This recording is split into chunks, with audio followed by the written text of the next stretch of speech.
There are lots of great exercises and so much variation if you want to work out.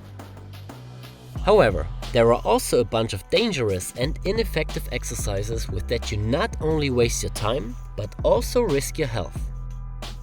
In this video we show you the 5 worst bodyweight exercises and explain in detail how you can fix them.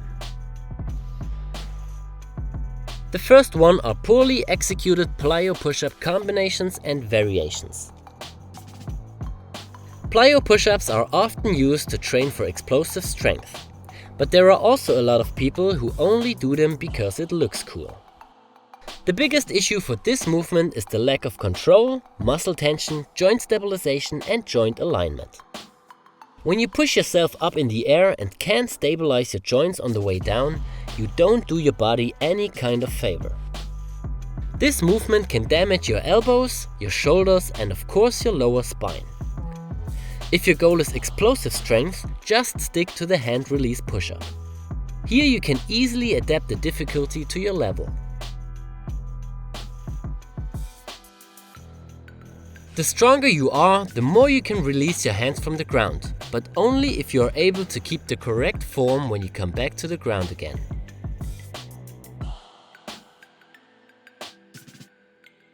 In general, we suggest a minimum of 15 clean standard push-ups before you start with explosive push-up variations.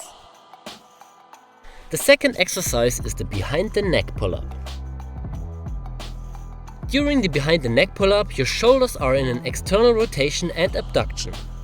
This shoulder position is not bad in general, but under a high load and without the necessary mobility, it places undue stress on the rotator cuff muscles and the shoulder ligaments. Your neck is also at risk for injury as it is forced into forward flexion to get your head in front of the pull-up bar. Many people do this exercise because they assume that they can get a better activation of the lat muscles. But in fact, normal or wide grip pull-ups produce greater muscle activity in the latissimus dorsi than the behind the neck version does. The behind the neck pull-up is also not the best option when it comes to other muscles like the traps, the rhomboids and the rear delts. Here you should stick to any kind of rowing exercises, arched back pull-ups or face pulls. Especially face pulls are great, because here you work your rotator cuff and shoulder mobility and stability in a safe way. Of course, there are also people who got the necessary mobility to do behind the neck pull-ups. But all the exercises mentioned before are much better to activate the same muscles without putting your shoulders and neck under too much pressure. You should still keep in mind that behind the neck exercises are not wrong in general. It's always about the load and the body position.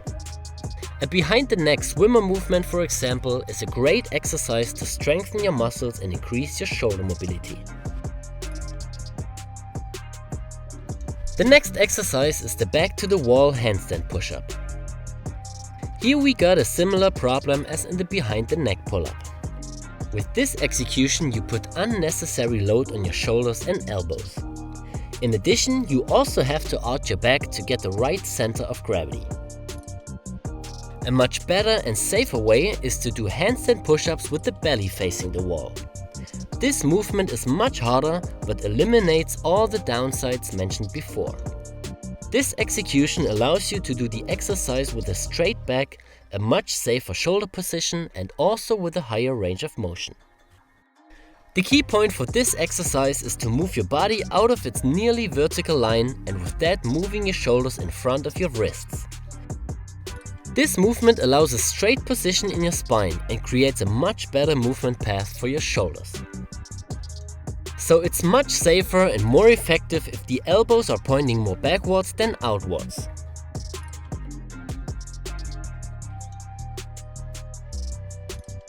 If handstand push-ups are too hard but you still want to benefit from this exercise, you could do pike push-ups. This exercise allows you to decrease the load by placing your feet onto an object or on the floor. The movement and key points for your spine and shoulders are still the same as in the belly to the wall handstand push-up. With that, it has all the same benefits as in the handstand push-up. The next exercise are bench or chair dips. Dips are traditionally a great compound exercise for the upper body. However, far too many people are trying to perform this advanced exercise without adequate preparation. Even worse, a lot of workout programs recommend that beginners should do a scaled variation of this exercise on a chair or on a bench. This makes it easier because your feet are flat on the floor, taking away a lot of the weight that you need to lift.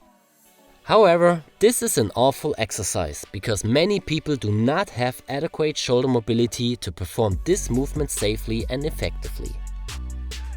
The internal rotation and the passive shrugging of your shoulders in the lowest position can lead to injuries in the short and in the long term.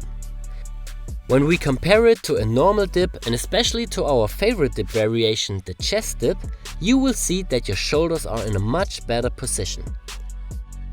Your elbows are still behind your body, but not in an extreme extension and internal rotation. This is possible because you lean your body forward and place it into a push-up-like position. This dip variation is not only good to target your chest, triceps and shoulders.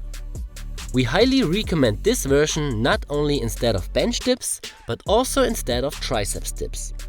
This is because triceps dips also force your shoulders into a high extension under a high load. If you want to focus strictly on your triceps, there are much safer and more joint-friendly exercises like diamond or sphinx push-ups. If you still want to do bench or triceps dips, you should definitely work on the necessary shoulder mobility and stability.